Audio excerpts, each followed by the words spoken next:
After a failed motion at Chattanooga City Council, the proposed Business Improvement District, or BIN, will not move forward. Good evening. I'm Kim Chapman. And I'm Josh. Tonight, the City Council held a public hearing for people who own land in the proposed district, but the proposal came to an end tonight after a vote failed. Sydney Edwards has more on what happened tonight. Sydney. Now, this outcome came as a surprise to many people in the building. It seemed that most people that spoke at the hearing were for the bid, and many council members seemed to agree. But when it got down to logistics, people had more concerns. Motion fails for lack of a second.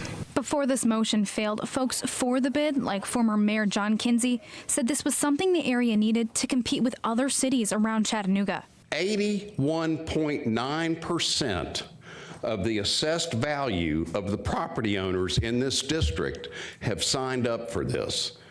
We're asking to tax ourselves because we want to make this city better. This bid means property owners would pay an amount of money for district beautification projects, keeping the area clean, and it would allow for district ambassadors.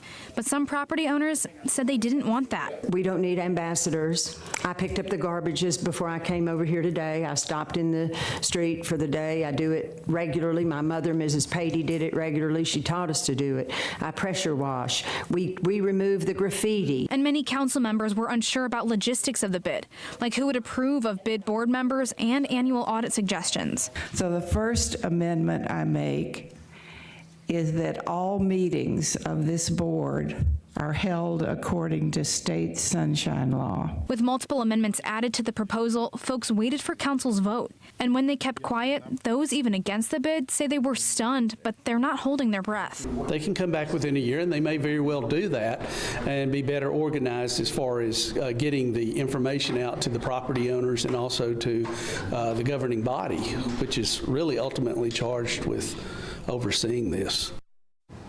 Now, just the public hearing and the vote alone took up 2 hours of tonight's meeting. Folks for the bid left quickly after, and none would comment on the outcome with us. Kim. Cindy, thank you. The bid can be brought back up in a year if the council so chooses.